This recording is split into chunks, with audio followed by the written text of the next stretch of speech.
A distant relative passed away, leaving behind a peculiar inheritance for the young couple. The couple found themselves in possession of an extensive assortment of vintage dolls. They were at first delighted and curious about this eccentric collection. The dolls, with their intricate attire and dainty features, were like tiny time capsules carrying stories from a bygone era. But as they unpacked the dolls, a subtle discomfort began to seep in. The glassy eyes, eerily lifelike, seemed to follow them around the room, their painted smiles a stark contrast to the growing unease. As the last doll was placed on the shelf, a chill ran down their spines, an inexplicable feeling that they were no longer alone in their own home. Deciding to keep the dolls out of sight, they moved the collection to the attic, hoping to shake off the unease. Little did they know, their lives were about to change forever. The silence of the night was broken by soft whispers echoing through the house. As our unsuspecting couple nestled in their newfound home, the stillness of their sanctuary was punctuated by peculiar sounds, like the soft rustling of a silk dress, or the subdued murmur of a clandestine conversation. The whispers were faint, almost imperceptible, as though originating from the very walls of the house itself. They found themselves straining to listen, trying to decipher this bizarre symphony of nocturnal whispers. At first, they dismissed it as the house settling in, or perhaps their imagination playing tricks on them. After all, an old house with an equally old doll collection might be enough to stir up anyone's imagination. But as the days turned into nights, the whispers grew louder, more persistent. They began to sound less like the settling of an old house and more like hushed voices, carried on the wind from the attic. The whispers seemed to carry an urgent message, an eerie lullaby that turned their dreams into nightmares. And then the dolls. The dolls that they had inherited began to move on their own. The porcelain figurines they had left meticulously arranged on the shelves were found in odd places around the house. A doll that was left in the attic would appear on the kitchen table. Another that was kept in the living room would mysteriously find its way to their bedroom. With each passing day, the couple's unease grew. The whispers, the footsteps, the dolls, they all seemed to be part of an unseen narrative, a story that unfolded in the shadows. As the whispers grew louder and the dolls moved more frequently, the couple could no longer ignore the unsettling truth. The dolls were no longer just dolls, they were something much more sinister. The inherited collection was not a harmless array of playthings, but a host of tormented spirits, whispering their tales of woe and seeking a reckoning for their untimely demise. The couple found themselves not just in a new home, but in the midst of an ancient curse, trapped in a deadly game with the vengeful spirits. Sleep became a luxury as they were haunted by terrifying nightmares. The tranquility of slumber was a distant memory for the young couple, replaced by a nightly theater of horror. Each night, as they closed their eyes, the same terrifying scene played out. The walls of their home would close in, the lights would dim, and the dolls, those eerie, lifeless figures, would come alive. In the depths of their dreams, the couple found themselves trapped within their own home, a labyrinth of dread, with the dolls as the menacing minotaurs. The dolls, no longer confined to their glass cabinets, roamed the house freely, their ceramic eyes gleaming with a sinister intent, their porcelain faces twisted into grotesque caricatures of joy as they reveled in the couple's fear.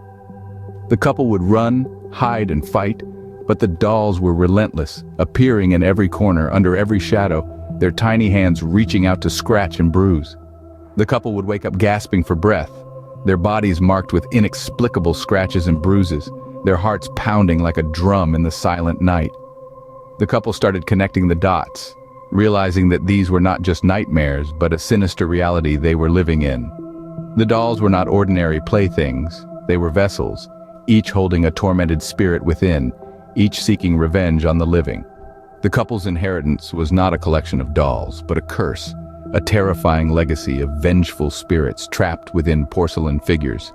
The nightmares were not just dreams, they were warnings, echoes of a terrifying reality that was slowly seeping into their waking life. Each night was a battle, each morning a brief respite before the horrors of the night took over once again. The couple was trapped in a nightmare that didn't seem to end. Their home, once a sanctuary, had now become a haunted mansion, a playground for vengeful spirits hiding in plain sight.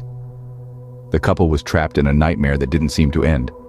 In their desperate search for answers, they stumbled upon a horrifying truth.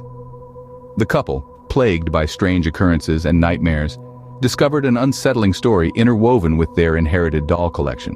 Their distant relative, a seemingly innocuous dollmaker, was not as benign as they had thought. Beneath the veneer of a simple artisan, he was a practitioner of dark magic.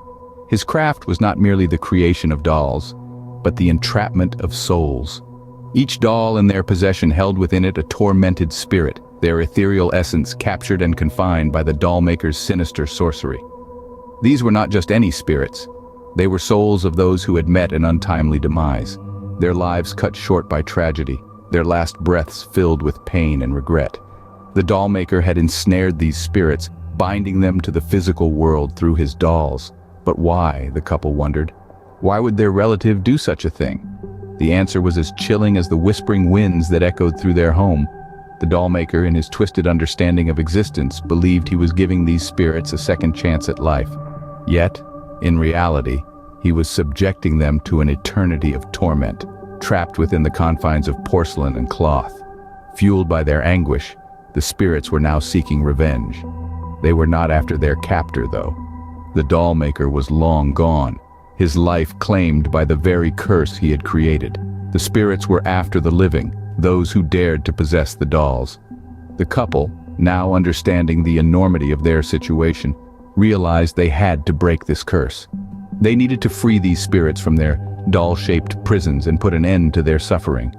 It was a daunting task, filled with uncertainty, but they knew they had no other choice. They knew they had to act fast or they would become the next victims of the dollmaker's curse. In a deadly game of cat and mouse, the couple fought for their lives. They were no longer just battling porcelain dolls. They were confronting tormented spirits, born from the depths of human suffering. Each attempt to break the curse seemed to feed the dolls' power, as if their defiance stoked the flames of the spirit's wrath. Desperation drove them to try everything: ancient rituals, powerful charms, even pleading for mercy. But the dolls, these vessels of vengeance, were relentless. Their whispers grew louder, their movements more menacing, their presence more oppressive. The spirits pushed the couple to the brink, gnawing at their sanity, their hope, their very will to survive. Their home, once a sanctuary, was now a battleground. A place where every shadow held a threat, every creak a warning, every silence a dread-filled anticipation.